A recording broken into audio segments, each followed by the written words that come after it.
మాతృదేవో భవ, పితృదేవో భవ, ఆచార్య దేవో భవ, అతిథి దేవో భవ అని పెద్దలు అంటూ ఉంటారు.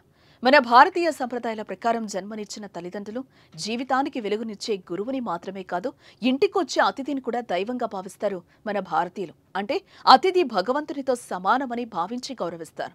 ఇదే సంప్రదాయాన్ని తరతరాల నుంచి పాటిస్తున్నారు. అతిథి దేవో భవ అనే సూత్రం భారతీయ సంస్కృతిలో ఒక ముఖ్యమైన భాగం. దీన్నే భారతదేశంలో పర్యాటక రంగంలో కూడా ప్రచారం చేయడానికి ఉపయోగిస్తున్నారు. అయితే ఎవరైనా విదేశీయులు మన దేశంలో పర్యటించడానికి వస్తే భారత భూమి మీద అడుగుపెట్టిందే మొదలు తిరిగి వెళ్లే వరకు దైవంగా భావించి గౌరవిస్తారు.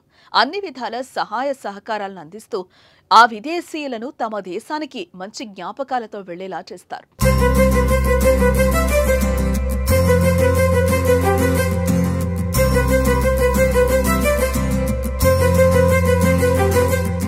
అయితే కొన్నిసార్లు కొంతమంది పర్యాటకులు తులసివనంలో గంజాయి మొక్కల స్వార్థపరుల దుష్ప్రవర్తనను ఎదుర్కోవాల్సి వస్తుంది.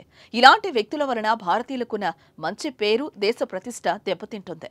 ఈ నేపథ్యంలోనే విదేశీయులను మోసం చేసిన ఘటనకు సంబంధించిన ఓ వార్త నెట్టింటో చక్కర్లు కొడుతోంది. తాజాగా ఢిల్లీకి చెందిన ఓ రిక్షా పుల్లర్ సింగపూర్ నుంచి వచ్చిన ఇద్దరు అమ్మాయిలను మోసం చేసిన ఉదంతం సోషల్ మీడియాలో ప్రత్యక్షమైంది. ఈ సంఘటన జామా మసీద్ నుంచి ఎర్రకోట ప్రయాణానికి సంబంధించింది.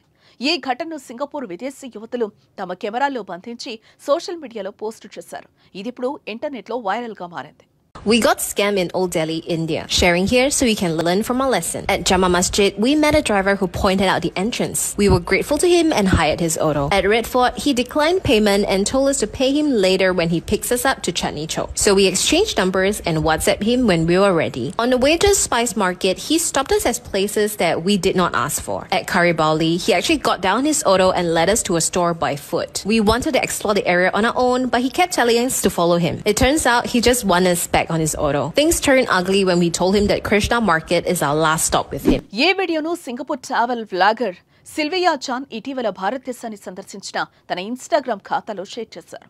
ఢిల్లీలో ప్రయాణిస్తున్న తనను రిక్షా పుల్లర్ ఎలా మోసం చేశాడో తను ఈ వీడియోలో చెప్పింది. రిక్షా పుల్లర్ తమని జామా మసీద్ నుంచి ఎర్రకోటకు తీసుకుని వెళ్లడానికి ₹100 తీసుకుంటానని చెప్పాడని తెలిపింది. సింగపూర్ ట్రావెల్ వ్లాగర్ సిల్వియా తన ఫ్రెండ్ ఆ రిక్షాలో ఎక్కి ఎర్రకోటకు వచ్చిన అనంతరం రిక్షా పుల్లర్ మాట మార్చి ₹6,000 డిమాండ్ చేయడం ప్రారంభించినట్లు ఆ యువతులు వీడియోలో వెల్లడించారు. He then drove us to a random location 5 kilometers away from Chandni Chowk. Then he demanded payment of 6,000 rupees. We were stranded in an unknown place, so we had no choice but to pay him 2,000 rupees in the end. After getting the money, he just walked off. This was an unpleasant and scary experience for us. We always support local drivers, but this lesson has taught us that it might be a lot safer to just take an Uber. ఇష్టం లేకపోయినా ₹2,000 rickshaw పుల్లర్కు డబ్బులు చెల్లించాల్సి వచ్చిందని Sylvia చెప్పింది. అంతేకాదు, ఎవరైనా సరే ఇలాంటి మోసానికి గురి కాకుండా ఉండాలంటే ఓలా, ఊబర్ వంటి సర్వీసులను తీసుకోవాలని, వాటికి ప్రాధాన్యత ఇవ్వటం సురక్షితమని సిల్వియా పేర్కొంది. జూలై 26న చేసిన ఈ పోస్ట్ క్షణాల్లో వైరల్ గా మారింది.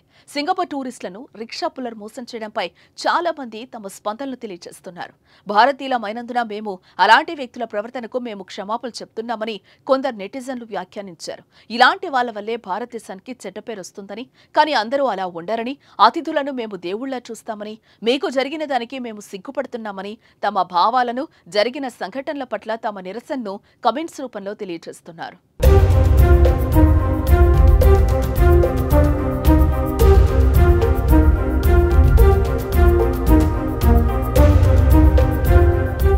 సింగపూర్ నుంచి ఢిల్లీ పర్యటనకు వచ్చిన ఇద్దరు యువతులు ఎదుర్కొన్న ఈ పరిస్థితి దారుణమని, అది సిగ్గుచెట్టని వ్యాఖ్యానిస్తున్నారు.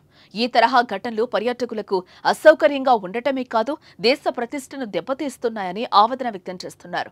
ఇటువంటి సమస్యలు మళ్లీ మళ్లీ తలెత్తకుండా పరిష్కరించి పర్యాటక అనుభవాన్ని మెరుగుపరిచేలా తగిన చర్యలు తీసుకోవాలని సూచిస్తున్నారు.